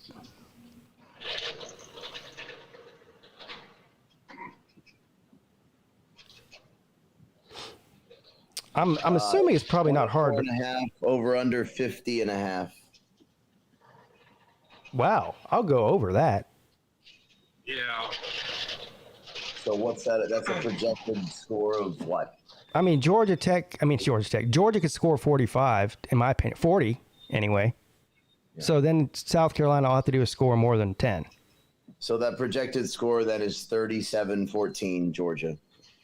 Right? No, that's yeah. 37-14 would be over. Yeah. 38-13, something like that. Yep. That's the yeah. Which I think that sounds right. 38-13 could be right, but it could be 45-0. That's a fair point. Yeah. Think about that. But I think they'll get on the board somehow. Maybe defensive play or special teams. I don't know. I think they'll get on the board somehow. So it's just how many points is Georgia going to score? And I think they can score a lot. I'd take the over. I don't think I would touch that. I think I would rather lay the 24.5 than take and play on the over under in that game. I want to watch that game. Let me pull that one up. See what time it is. Hey, I'm probably going to go ahead and jump off here because I'm fixing to lose y'all in a minute anyway, getting back here to the plant. Yeah, the show's almost over anyway, so. Yep. I'll holler at y'all later. All right, Slim. See you later, buddy. Later. Who's Tennessee play this week, Jordan? They play Akron. Yeah. That's right, Akron at 7 p.m. That game's not even on TV, man. It's on ESPN+. Oh, we're going to have to miss that one. Damn. They're favored by 47.5 points. Yeah. Jeez. Yeah. So, Pete. Yes. Klubnik didn't look great this week. Maybe. I mean, I was almost about to say, like, put in Klubnik. Like, we can only win with Klubnik. I guess it's just going to have to be a situation where DJ looks better. I don't think that Klubnik's going to start any games this year, to be frank. Yeah, I'm with you on that. I mean, I'm going to stand by my original statement is that I love DJ. I think he has got flashes of greatness and everything. I don't think that if DJ's under center that we're a national championship contender. Unfortunately. I agree with that. I mean, maybe Klubnik's not ready yet. Maybe DJ really is the best option right now. I mean, I don't know.